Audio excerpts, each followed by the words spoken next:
Shalom sahabat geni yang terkasih dalam Kristus.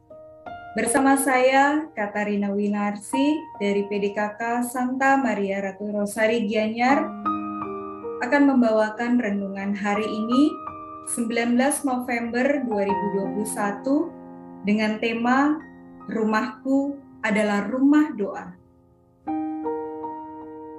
Bacaan hari ini diambil dari Injil Lukas bab 19 ayat 45 sampai dengan 48. Inilah Injil Yesus Kristus menurut Lukas. Dimuliakanlah Tuhan. Lalu Yesus masuk ke bait Allah, dan mulailah ia mengusir semua pedagang di situ. Katanya kepada mereka, "Ada tertulis, rumahku adalah rumah doa, tetapi kamu menjadikannya sarang penyamun." Tiap-tiap hari ia mengajar di dalam bait Allah. Imam-imam kepala dan ahli-ahli Taurat, serta orang-orang terkemuka dari bangsa Israel, berusaha untuk membinasakan dia. Tetapi mereka tidak tahu bagaimana harus melakukannya, sebab seluruh rakyat terpikat kepadanya dan ingin mendengarkan dia. Demikianlah sabda Tuhan. Terpujilah Kristus.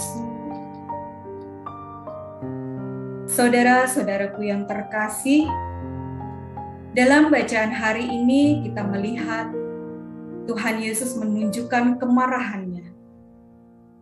Ia mengusir semua pedagang yang ada di situ. Coba kita perhatikan perkataan Tuhan Yesus kepada para pedagang di situ. Rumahku adalah rumah doa, tetapi kamu menjadikannya sarang penyamun. Saudaraku terkasih, apa yang dimaksud Tuhan Yesus? Rumahku adalah rumah doa. Rumahku yang dimaksud di sini adalah rumah Allah, yaitu tempat yang suci dan kudus, tempat perjumpaan umatnya dengan Allah yang disembah. Pedagang adalah orang yang menjual sesuatu berupa barang atau jasa dengan tujuan mendapatkan laba atau keuntungan. Nah, yang kita lihat di sini, tempat pedagang berjualan seharusnya bukan di bait Allah atau gereja.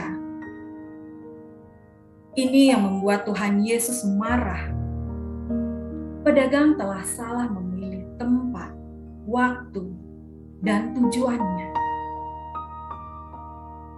Apalagi Tuhan Yesus menegur dengan kata-kata yang keras, sarang penyamun. Sarang berarti suatu tempat yang sengaja dibuat. Penyamun adalah perampok. Dalam arti di sini, pedagang tersebut mencari keuntungan yang tidak sewajarnya, yaitu dengan menjerat umat yang ingin datang berdoa atau mempersembahkan kurban sembahan dengan menjual hewan untuk korban sembahan dengan harga yang sangat mahal. Artinya pedagang sudah kongkal-lingkong atau kerjasama dengan oknum pengurus bait Allah untuk tujuan kepentingan pribadi di kelompok itu. Maka untuk itulah Tuhan Yesus menyucikan bait Allah. Karena bait Allah pada waktu itu telah tercemar, sudah kehilangan fungsi yang sesungguhnya. Dalam bacaan hari ini, Tuhan Yesus mengajarkan kepada kita mengenai pentingnya kesucian dan kekudusan bait Allah. Hari ini kita diingatkan supaya kita jangan menjadikan diri kita seperti penyamun dalam bacaan tersebut. Kadangkala tanpa kita sadari, kita telah melukai orang-orang di sekitar kita dengan perkataan atau perbuatan kita yang menghalangi mereka untuk datang ke gereja. Tanpa sengaja kita telah bergosip misalkan, atau kita menjauhi orang-orang tertentu sehingga orang tersebut merasa sakit hati dan dia tidak mau pergi ke gereja lagi. Saudaraku terkasih, marilah kita jangan menjadi penghalang bagi mereka yang ingin datang ke gereja.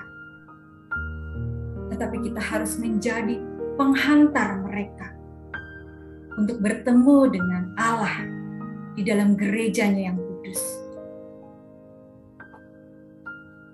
Mari kita lihat lebih dalam lagi mengenai bait Allah. Bait Allah bukan hanya saja gereja yang kita maksudkan dengan bangunan secara fisik, tetapi bait Allah adalah tubuh kita.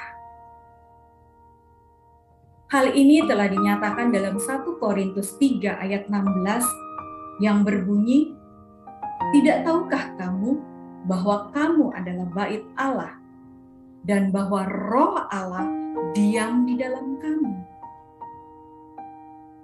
Jika bait Allah adalah tubuh kita, sudahkah kita menjaga kekudusan itu?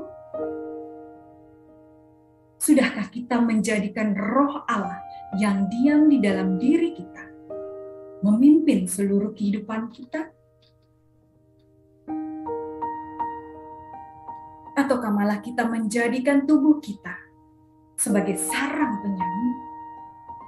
Setiap saat kita menumpuk kemarahan, kebencian, kedengkian, iri hati, curiga kepada orang lain. Inilah penyamun-penyamun di dalam tubuh kita yang sudah mencuri kedudukan Allah di dalam diri kita, di hati kita, di pikiran kita.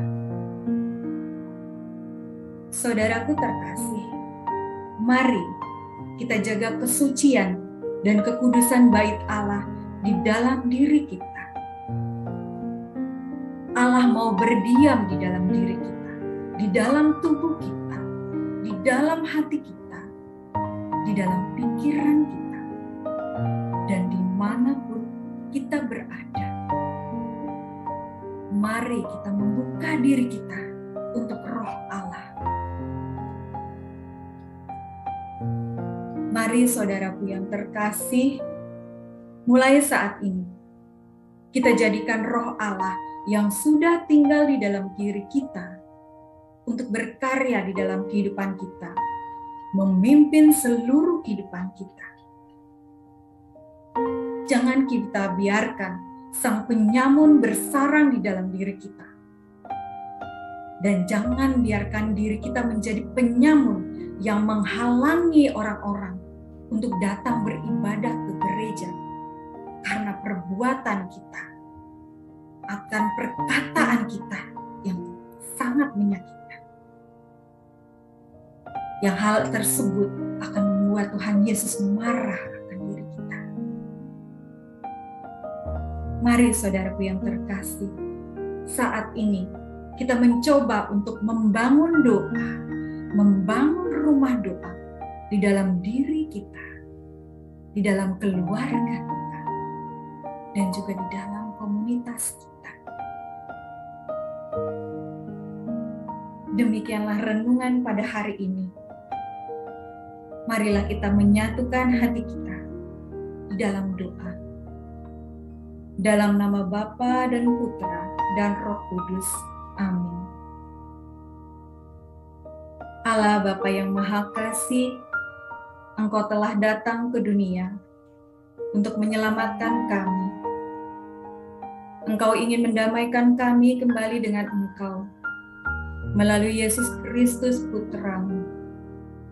Dengan wafatnya di kayu salib, Ia telah menebus kami dan menjadikan kami anak-anak-Mu dan Engkau mengutus Roh-Mu yang kudus untuk tinggal di dalam diri kami. Bapa, marilah datang di dalam hati kami.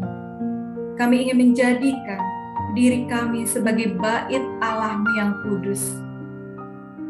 Kami ingin Engkau tinggal di dalam diri kami, supaya memimpin seluruh kehidupan kami. Biarlah kami menjadi pribadi-pribadi yang menghantar begitu banyak orang yang rindu akan Engkau untuk datang ke gereja. Bukan hanya menjadi penghalang bagi mereka, ya Bapa. Ya Bapa, hilangkanlah penyamun-penyamun di dalam diri kami yang membuat kami menjauh daripada-Mu. Kami mohon berkat-Mu, ya Bapa. Curahkanlah Roh-Mu yang Maha Kudus untuk memimpin seluruh kehidupan kami. Jadikanlah kami bait Allah-Mu yang kudus. Jadikanlah kami gereja-Mu yang hidup. Terima kasih Bapa. Doa ini kami panjatkan kepadamu melalui perantaraan Tuhan kami, Yesus Kristus. Amin. Dalam nama Bapa dan Putra dan Roh Kudus. Amin.